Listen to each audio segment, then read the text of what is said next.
여러분, 만약 내가 모는 배가 사람을 살리는 배가 아니라 누군가를 죽음으로 데려가는 길이 되어버린다면 어떨까요? 오늘 이야기는 바로 그 질문에서 시작됩니다. 하근찬의 현대소설 나룻바의 이야기입니다. 이 작품은 전쟁터의 총성과 포탄보다 전쟁이 평범한 마을 사람들의 삶을 어떻게 망가뜨리는지를 더 아프게 보여줍니다. 작품의 배경은 강 안쪽에 자리 잡은 작은 마을입니다. 이 마을은 바깥 세상과 떨어져 있고 밖으로 나가려면 반드시 강을 건너야 합니다. 그리고 그 강을 건너는 유일한 방법이 바로 나룻배입니다. 강 안의 마을과 강 밖의 세계를 이어주는 단 하나의 길인 셈이죠. 이 나룻배를 모는 사람은 삼바오입니다. 그는 강가 마을에서 배를 모는 평범한 뱃사공입니다. 전쟁이 일어나기 전까지만 해도 삼바오의 삶은 조용하고 단순했습니다. 사람들을 강 건너로 실어 나르며 마을 사람들과 함께 살아가는 삶이었죠. 원래 나룻배는 사람을 편하게 해주는 고마운 도구였습니다. 마을 사람들에게는 생활의 일부였고 삼바오에게는 생계이자 자부심이었습니다. 하지만 전쟁이 시작되면서 모든 것이 달라집니다. 평범한 나룻배는 어느새 사람들을 전쟁터로 보내는 길이 되어버립니다. 삼바오는 자기 아들 웅파를 보냅니다. 그리고 마을 청년 두칠과 천달 같은 젊은이들도 모두 그의 배를 타고 강 밖으로 떠나갑니다. 떠나는 청년들의 얼굴에는 불안이 서려 있고 남겨진 가족들의 표정에는 말 못할 두려움이 흐릅니다. 모두가 불길한 예감을 안고 있지만 누구도 그것을 똑바로 말하지 못합니다. 배는 천천히 강을 건넙니다. 하지만 그 장면은 단순한 이동이 아니라 평화로운 삶에서 죽음의 세계로 넘어가는 비극의 시작처럼 보입니다. 시간이 흐르지만 떠난 사람들은 좀처럼 돌아오지 않습니다. 마을에는 기다림과 침묵만 점점 쌓여갑니다. 그러던 어느 날 우편 배달부가 삼바오의 배를 타고 마을로 들어옵니다. 그 순간부터 마을에는 설명하기 힘든 불안이 퍼지기 시작합니다. 마을 사람들은 이미 직감합니다. 저 사람이 들고 온 편지가 반가운 소식이 아니라는 것을요. 그리고 잠시 뒤 마을 한쪽에서 울음소리가 터져나옵니다. 그 울음은 순식간에 마을 전체를 흔들어 놓습니다. 전사한 사람은 천달이었습니다. 그는 양생원의 아들이고 순녀의 남편이며 어린 대열이의 아버지였습니다. 순녀는 남편의 죽음 앞에서 무너져 내립니다. 너무 갑작스러운 비극 앞에서 슬픔은 말보다 먼저 몸을 꺾어버립니다. 하지만 가장 아픈 장면은 어쩌면 어린 대열이일지도 모릅니다. 아이는 아직 아버지의 죽음이 무엇을 뜻하는지 정확히 알지 못합니다. 대열이는 묻습니다. 엄마 어디 가느냐고? 왜 읍내로 가느냐고? 하지만 어른들은 그 물음에 선뜻 답하지 못합니다. 이 장면은 전쟁이 한 사람의 죽음으로 끝나지 않는다는 사실을 보여줍니다. 전쟁은 아이에게도 설명할 수 없는 상처를 남깁니다. 며칠 뒤 양생원 가족은 읍내로 갑니다. 죽은 천달의 유골을 찾아오기 위해서입니다. 그리고 그들이 돌아오는 저녁, 하늘은 이상하리만큼 붉게 타오릅니다.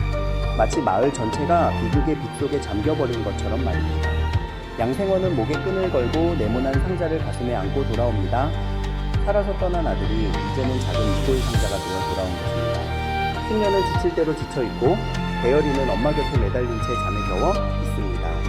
살아남은 가족의 모습 자체가 전쟁의 상처를 증명합니다. 그들을 본 삼바오는 황급히 배에서 내려 양생원 앞으로 다가갑니다. 그는 그 어느 때보다도 조용하고 정중한 태도를 보입니다. 삼바오는 양생원이 안고 있는 상자를 대신 들어주려 합니다. 하지만 그 슬픔은 누구도 대신 짊어질 수 없는 무게였습니다. 양생원은 고개를 저으며 상자를 더 단단히 끌어안습니다. 그 안에는 아들이 남긴 마지막 흔적이 들어있기 때문입니다. 그 모습을 바라보는 삼바오의 가슴도 무겁게 내려앉습니다. 천달도 두칠도 웅팔도 모두 자기 배를 타고 강 밖으로 나갔기 때문입니다. 물론 삼바오가 전쟁을 일으킨 것은 아닙니다. 하지만 그의 마음속에서는 내가 사람들을 죽음으로 보내는 일을 한 건 아닐까 하는 괴로움이 점점 커져갑니다. 과거에는 뱃사공이라는 일이 자랑스러웠습니다. 하지만 이제 나룻배는 사람을 돕는 길이 아니라 사람을 빼앗아가는 길처럼 느껴집니다. 그러던 어느 날 삼바오는 멀리서 두 사람이 걸어오는 모습을 봅니다. 그는 순간 혹시 반가운 사람이 돌아오는 건 아닐까 기대합니다. 어쩌면 자기 아들 웅팔일지도 모른다고, 혹은 마을 청년들이 돌아오는 것일지도 모른다고 삼바오는 잠깐이나마 희망을 품습니다. 그러나 두 사람이 가까워질수록 그 희망은 차갑게 무너집니다. 반가운 얼굴이 아니라 또 다른 위기의 그림자가 드러나기 때문입니다. 자세히 보니 한 사람은 총을 메고 있고 다른 한 사람은 양복 차림입니다. 삼바오는 직감합니다. 저들은 또 누군가를 끌고 가려는 사람들입니다. 그 순간 삼바오의 가슴 속에서는 분노와 공포가 동시에 치밀어 오릅니다. 또다시 마을 청년들을 전쟁터로 보내야 한다는 생각이 그를 짓눌러 버립니다. 하지만 막상 몸은 뜻대로 움직이지 않습니다. 어금니가 떨리고 손에는 힘이 빠지며 주먹마저 풀려나갑니다. 이 장면은 삼바오가 영웅이 아니라는 사실을 보여줍니다. 그는 무섭고 약하고 너무도 평범한 사람이기에 더 진짜처럼 느껴집니다. 그런데 바로 그때 그의 머릿속에 한 생각이 번쩍 스칩니다. 짧지만 강한 깨달음, 바로 옳지라는 생각이 떠오른 것이죠. 삼바오는 갑자기 움직입니다. 재빨리 닷줄을 풀고 몸을 날리듯 배에 올라타더니 있는 힘껏 노를 잡습니다. 그리고 그는 미친 듯이 물을 휘젓기 시작합니다. 배는 순식간에 강물 위를 가르며 앞으로 내달립니다. 강가의 두 사람은 당황하며 소리칩니다. 기다리라고 할 사람이 있다고 외치지만 삼바오는 조금도 속도를 늦추지 않습니다. 이 순간 삼바오는 처음으로 전쟁의 질서에 맞섭니다. 거대한 세상을 바꾸지는 못해도 적어도 자기 배만큼은 죽음의 통로로 내주지 않겠다고 결심한 것입니다. 원래 나룻배는 사람을 편하게 하려고 만든 것이었습니다. 그런데 전쟁은 그 배를 사람을 잡아가는 도구로 바꾸어 놓았습니다.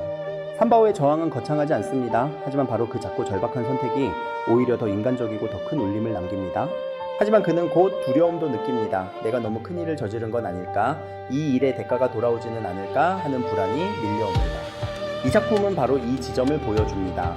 진짜 용기란 두려움이 없는 상태가 아니라 두려움 속에서도 해야 할 일을 하는 것이라는 사실을 말입니다. 나룻바의 이야기는 전쟁터의 영웅을 그리는 소설이 아닙니다. 전쟁의 가장자리에서 무너져가는 평범한 사람들을 통해 전쟁의 진짜 얼굴을 보여주는 작품입니다. 마을을 떠난 청년들, 그들을 기다리는 가족들, 남편의 유고를 안고 돌아오는 집안, 그리고 죄책감 속에서도 끝내 노를 돌리는 뱃사고, 이들이야말로 전쟁의 가장 아픈 피해자들입니다. 이 작품에서 강하는 평화로운 공동체의 공간이고 강박근 전쟁과 폭력이 기다리는 세계입니다. 그리고 나룻배는 그 두 세계를 이어주는 가장 비극적인 통로가 됩니다.